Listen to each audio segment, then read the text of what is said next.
We begin tonight with a fire in Penn Forest Township. This is the Valley Report. I'm Marie Johns. And I'm George Roberts. Temperatures are falling and people are turning up the heat this time of year. Firefighters responded to a home in Penn Forest Township this morning after a heating stove malfunctioned.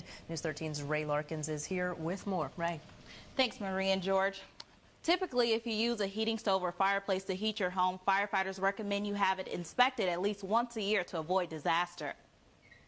We were having breakfast and we decided we would check and see if the stove would go on because it hadn't worked quite right last night, but we hadn't had any disaster. This morning when we tried it, it went boom. But luckily not much damage was done and no one was hurt. It could have caught the living room on fire, but fortunately the firebox door was closed. So the fire was insulated to the firebox and the small explosion that occurred. When the weather gets colder and you're getting ready to light your heater, Steve Ohl from RF Ohl says there are a few things that you should always check.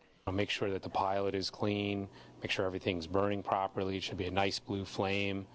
Check for any kind of debris on the burner itself, because bugs, spiders, even mice could build a nest, something like that you may not see. Ohl says these stoves are designed with safeties to prevent this sort of thing from happening, but every now and then there's a malfunction. There has to be a certain ratio mixture of air and propane in order for it to burn properly. And if it doesn't light right away, make sure you don't smell propane. Bruce Miller, who's the fire chief for Penn Forest Fire Department, says the ladies left their liquid propane tank open for a long period of time and the mixture of the gas and oxygen caused the small explosion, blowing some insulation from their heating unit. Have a technician come in, explain the system to you thoroughly so that you understand the operating procedures of that unit.